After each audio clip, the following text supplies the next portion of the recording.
that's very important.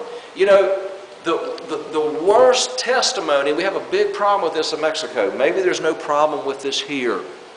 Now, I'm being facetious because I know there is. Christians working for Christians. That is sometimes the worst testimony, because Christians say, oh, he's a brother, he won't care if I do this. Yes or no? Don't they do that? Oh, he's a brother, he won't care. Okay. Oh, he's a brother, he won't care if I take this home. He's a brother, he won't care if I take a 2-hour lunch. You know, when the boss is thinking you took a 30-minute lunch. Well, it's a brother.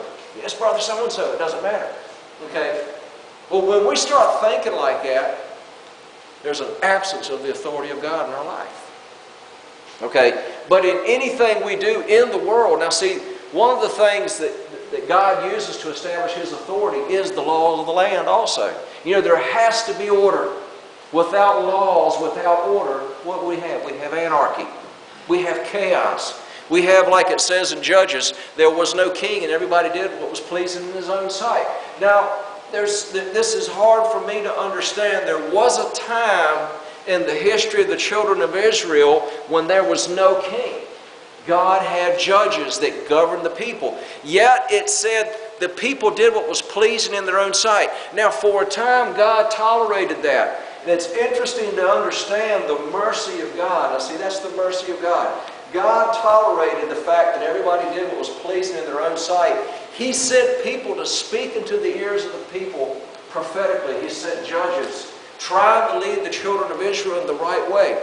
But one day the people did what was right in their own eyes so much, one day they actually rejected God and they said, we don't want judges anymore, we want a king. Okay, God said, okay, now my mercy has run out. I'm going to give you what you want. You're going to have a king. He's going to rule you with a rod of iron. He's going to take your sons. He's going to take your daughters. He's going to take your animals. He's going to take the crops in your field. He's going to put you under tribute. And you're going to find out what it's like to reject me. So the people did what they wanted to do, and God gave them the desire of their heart. And Israel started coming down. Now God in His mercy will allow us to do what is pleasing in our own eyes for a time. But if we keep doing it long enough, it is eventually going to lead us to this big wall that we can't get around. And we start running into it. And the name of that wall is God Himself. And that's what happened to the children of Israel. They ran into God. You cannot get away from the authority of God. You will never get around it. You can't dig under it. You can't jump over it. Everywhere you turn, God is trying to establish His authority, and He will do it. Now you see, it's something interesting to note, and these are things that sometimes we can't understand, how God uses people like Samson. You know, ever since Samson, the Bible starts talking about Samson. Now, he had a Nazirite vow on his life, and that was a tremendous thing. That was a person who had to stay away from women, had to stay away from strong drink. He couldn't cut his hair. There were a number of things that they had to follow to live a life of holiness, set apart, a sanctified life, and a consecrated life. And see, those two words are interrelated, and you can't separate them when you're talking about the authority of God. First of all, consecration. Does somebody know what consecration means? What does it mean to be consecrated? Okay, set apart, but there's another word. Devoted. Set apart for.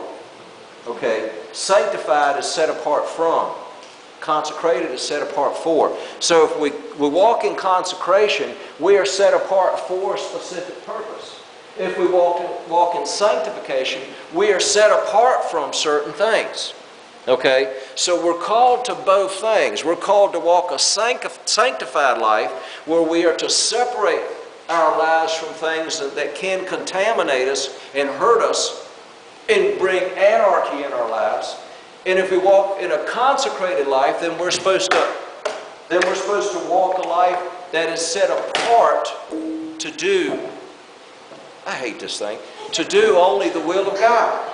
Okay. Now, it's interesting to understand that everything that Jesus did was for one reason only. He said, apart from the Father, I can do nothing. Jesus did nothing because He was the Son of God. Everything He did was because He said, I can't do anything separated from the Father. Jesus himself is telling us. He never said, I do all these wonderful works because I'm the Son of God. He said, I do these works because I am in the Father. I can't do any of this if I separate myself from the Father and I start doing my own will. So Jesus lived a life under authority.